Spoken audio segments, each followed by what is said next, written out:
អាហូបងស្រីសំឡេងរបស់ខ្ញុំអាហូអញយ៉ាងមិនហើយដល់សារគ្រុនក្តារខ្លាំងពេកប៉ះពោះខុសក្បាលមែនទេបន្ទាប់ពីមានរឿងនោះមកខ្ញុំប្រែទៅជាក្មេងមែន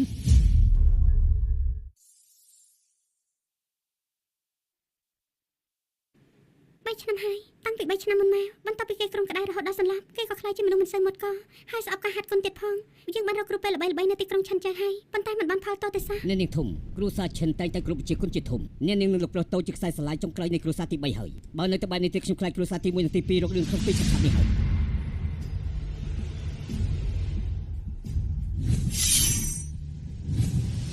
ដល់មួយជំហានកាត់មួយជំហានសិនទេឲ្យតែអាហូអាចធ្វើឡើងដោយសុវត្ថិភាពឲ្យខ្ញុំធ្វើអ្វីក៏បានដែរតាំងពីប្រែជាក្មេងមកខ្ញុំមិនដែលហាត់គុនសោះសូម្បីតែឈាមនៃខ្សែស្រឡាយដៃក៏នៅតែមានដែរខ្ញុំនៅតែអាចប្រើធម្មពលដើរបានអាហូបាញ់មិញអញធ្វើបាត់នៅដល់របៀបណាធ្វើបានយ៉ាងម៉េចទៅបងស្រីបងកំពុងតែនិយាយស្អីហ្នឹងមកទេខ្ញុំគ្រាន់តែចង់ឃើញអាហូហាត់គុនខ្លាំងពេករហូតដល់ថ្នាក់ស្បង់ភ្នែកហើយមិនអីទេប្រហែលជាបងស្បង់ភ្នែកហើយបងស្រីនេះជាអ្វីទៅនេះគឺជាថ្មសាកល្បងវាប្រើដើម្បីសាកល្បងកម្លាំងរបស់យើងប៉ុន្តែសម្បីតែលពូដែលពូកែបំផុតក៏អាចបន្សល់ទុកត្រឹមតែស្នាមនៅលើវាប៉ុណ្ណោះអញ្ចឹងខ្ញុំសាកមើលចង់ដឹងថារាងកាយនេះនៅសល់ធម្មពលប្រមាណទៀតទៅមើលទៅទោះបីជាការហាត់គុនអមតៈត្រូវបានបិទក៏ដោយប៉ុន្តែនៅរក្សាការហាត់គុនពីមុនខ្លះៗដែរ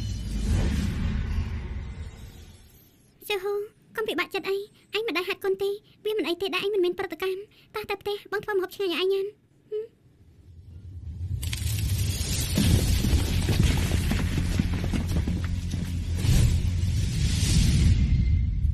ធាឈានកិច្ចប្រជុំគ្រួសារនឹងធ្វើនៅថ្ងៃស្អែកហើយទៅប្រាប់មនុស្សនៅគ្រួសារទី3ហើយឬនៅកុំរំអីពូធំខ្ញុំបានឲ្យគេទៅហើយឈិននេះសៀននិងបងប្រុសរបស់នេះពិតជាល្ងងណាស់ពួកគេមិនសាកសមរស់នៅក្នុងគ្រួសារឈិនទេនៅក្នុងកិច្ចប្រជុំគ្រួសារថ្ងៃស្អែកខ្ញុំនឹងចេញមកប្រកួតជាមួយនឹងពួកគេដល់ខ្លួនឡូសារសំជាអ្នកបន្តវេនទី1នៃគ្រួសារឈិនពិតមែនហ៊ានគិតហ៊ានធ្វើពូធំពិតជាមើលមនុស្សមិនខុសមែនធានឈានប្រើថ្មសាឡបងម្ដងទៀតទៅឲ្យពូឯងដឹងពីកម្លាំងឯងកម្រិតណាបាទពុកថ្មសាឡបងនេះគឺ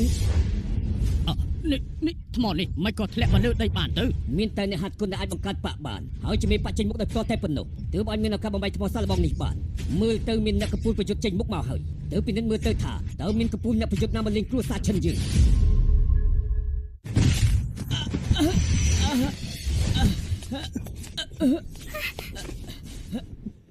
ឈិនខៃអ្នកណាវាយអញឲ្យរបួសអ្នកនាងគឺជាអ្នកបម្រើរបស់គ្រួសារទី1និងទី2យ៉ាងម៉េចកូនស្រីច្បងគ្រួសារទី3ទីបំផុតអ្នកនាងស្គាល់ផ្លូវមកផ្ទះវិញហើយគឺពួកឯងវាយឈិនខៃមែនទេខ្ញុំប្រាប់គេហើយថាវាគ្រាន់តែជាការប្រកួតលេងតែប៉ុណ្ណោះទេតែមិននឹកស្មានថាមនុស្សមកពីគ្រួសារឯងទុនខ្សោយយ៉ាងនេះសោះពួកឯងធ្វើហួសហេតុពេកហើយហេតុអីបានជាមកគ្រួសារទី3របស់យើងអ្នកប្រធានឈានបានប្រាប់ឲ្យខ្ញុំមកប្រាប់អ្នកនាងថាលោកម្ចាស់នឹងរៀបចំពិធីជួបជុំគ្រួសារនៅថ្ងៃស្អែកអ្នកនាងគ្រួសារទី3កុំភ្លេចចូលរួមផងតើពួកយើងអ្នកប្រធានឈានបាននិយាយថាមនុស្សគ្មានបានការមិនដែលធ្លាប់ហាត់គុនសោះគ្មានសិទ្ធិអីនៅក្នុងគ្រួសារឈិនទេថ្ងៃនេះនឹងត្រូវរបស់យើងបន្តិចហើយមានរឿងស្អីហ្នឹងទោះបីជាខ្ញុំប្រើកម្លាំង 50% ក៏ដោយតែក្មេងនេះមិនដែលហាត់គុនសោះមិននឹងអាចទប់ជាប់បានទៅ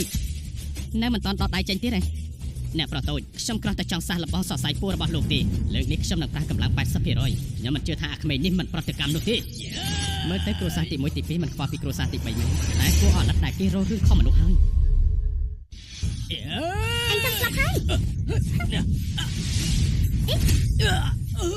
យលបងធំយ៉ាងម៉េចហើយលបងធំយើងបានលើកលែងឯងពីរដងហើយតែឯងនៅធ្វើហួសហេតុធ្វើបាបប្អូនប្រុសយើងទៀតឯងមិនទុកខ្ញុំក្នុងភ្នែកទេអ្នកនាងធំខ្ញុំគ្រាន់តែលេងសើចជាមួយអ្នកប្រុសតូចតែប៉ុណ្ណោះទេហេតុអីក៏អ្នកនាងប្រកាន់ច្រើនម្ល៉េះចេញឲ្យផុតពីទីនេះទៅបាន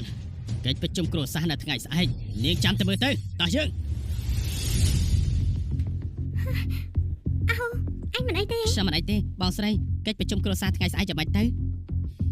ពេលដែលពុកម៉ែស្លាប់ទេគាត់បានបន្សល់ទុកផ្ទះនេះឲ្យពួកយើងគ្រួសារទី1និងទី2តែងតែមិនចូលចិត្តពួកយើងហើយចង់ដណ្ដើមយកផ្ទះរបស់យើងកិច្ចប្រជុំគ្រួសារថ្ងៃស្អែកគឺជារឿងនេះពួកគេគ្មានបំណងល្អទេតែកុំបារម្ភអីមានបងនៅទីនេះបងប្រកាសជាមិនឲ្យពួកគេយកផ្ទះយកបានទេតាតែ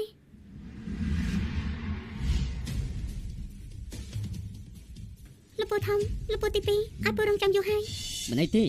មានមនុស្សច្រើនណាស់នៅក្នុងគ្រួសារកំពុងរងចាំគ្រួសារទី3របស់ឯងនៅសាលយិនអូគ្រួសារនេះមានអំណាចយ៉ាងនេះណាហ៊ីរ៉ូទេខ្ញុំនឹងបងស្រីមកតាមពេលវេលាដែលបានកំណត់មិនគិតថាជាទេមែនទេឯងឈប់ឈ្លោះគ្នាទេដោយសារតែអ្នកគ្រប់គ្នាមកជុំគ្នាអស់ហើយអញ្ចឹងយើងចូលរឿងសំខាន់តែម្ដងទេឈិននេះស៊ីនគ្រួសារទី3របស់នាងមានមនុស្សតិចណាស់កាន់កាប់ផ្ទះធំបែបនេះពិតជាខ្ជិះខ្ជាយមែន គ្រួសារយើងសម្រាប់ចិត្តសាងសង់សាលហាត់គុណហើយនៅប្អូនប្រុសរបស់ឯងគួរតែប្រគល់ផ្ទះនេះមក បកលអីទេបើគ្រួសារចង់សង្សារហាត់គុណហេតុអីត្រូវយកផ្ទះពួកយើង ដោយសារតែពួកនាងជាមនុស្សអត់ប្រយោជន៍បន្តិចទៀតនាងក៏ត្រូវរៀបការចេញទៅក្រៅដែរហើយប្អូនប្រុសតូចរបស់នាងជាមនុស្សគ្នាបានការសូម្បីតែហាត់គុណក៏មិនធ្លាប់ហាត់ផងហេតុអីកាន់កាប់ផ្ទះធំបែបនេះរបស់គ្រួសារឈិន ផ្ទះនេះត្រូវបានពុកម៉ែបន្សល់ទុកឲ្យខ្ញុំមិនបណ្ដោយឲ្យអ្នកដទៃយកជាដាច់ខាត នេះនាងឈិននេះស៊ីនដោយសារតែនាងមិនព្រមផ្លាស់ចេញជាមួយនឹងប្អូននាងអញ្ចឹងយើងនឹងអនុវត្តតាមច្បាប់របស់គ្រួសារឈិនហើយយើងប្រកួតគ្នាទៅបើចាញ់ត្រូវតែរើចេញយល់យ៉ាងម៉េចដែរ ចុះបើសិនជាយើងឈ្នះ ឯងឈ្នះ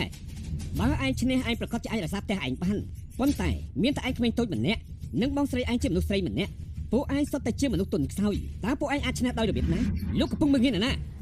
ងសន្យាជាមួយនឹងគេទៅគ្រួសារទី3របស់យើងមិនអាចឲ្យពួកគេមើលងាយបានទេ ឈ្នះឬចាញ់មានតែការប្រកួតទៅអាចដឹងខ្ញុំយកប្រងការប្រកួតជាការកាត់សេចក្តីចុះ ឈិននេះស៊ីននាងពិតជាហ៊ានទទួលយកការប្រកួតមែនទេនិយាយឲ្យស្មោះត្រង់ទេប្រកួតផ្ទះនេះមកវាចាប់ទៅហើយហេតុអីបានជានាងត្រូវរងទុក្ខលំបាកបែបនេះ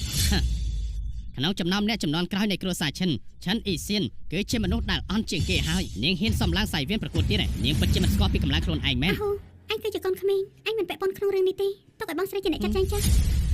ខ្ញុំសុំសួរម្ដងទៀតឲ្យតែគ្រួសារទី3របស់យើងឈ្នះការប្រកួតនេះអ្នកទាំងអស់គ្នានឹងមិនរករឿងគ្រួសារយើងទៀតទេមែនទេ ប្រកាសហើយ ឡោះអញ្ចឹងចាប់ផ្ដើមទៅ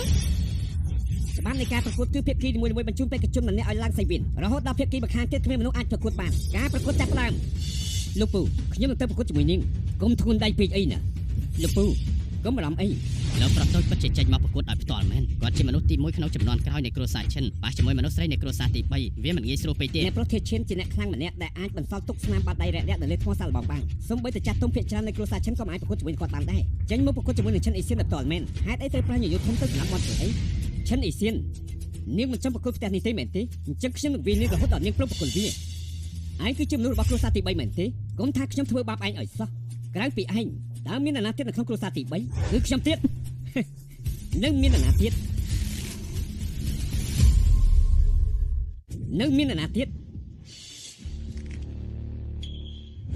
សៀវហូកុំបារម្ភអីមិនអីទេ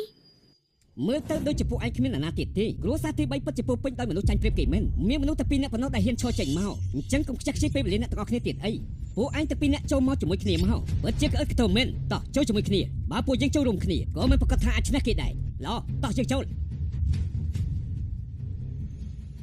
សូមជួយណែនាំផង ជួយណែនាំផងថាតើពួកឯងមានសមត្ថភាពដែរឬទេ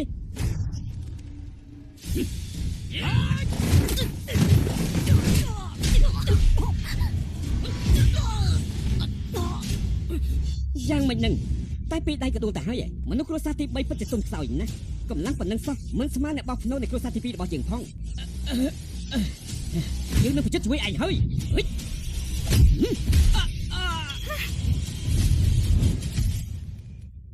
អាហូឯងកំពុងធ្វើអី ឈិ នោះ នអ៊ីសៀនតើនាងនឹងអង្គុយធ្វើអីទៀតយើងមិនមានពេលខ្ជះខ្ជាយជាមួយពួកឯងទេឆាប់បញ្ជូននរណាម្នាក់ឲ្យឡើងសាយវៀនមកឬក៏ព្រមចោះចាញ់ទៅយកបងប្រុសគ្នាមកការរបស់នាងចេញឲ្យឆេះពីគ្រួសារឈិនទៅ បងស្រី អាហូ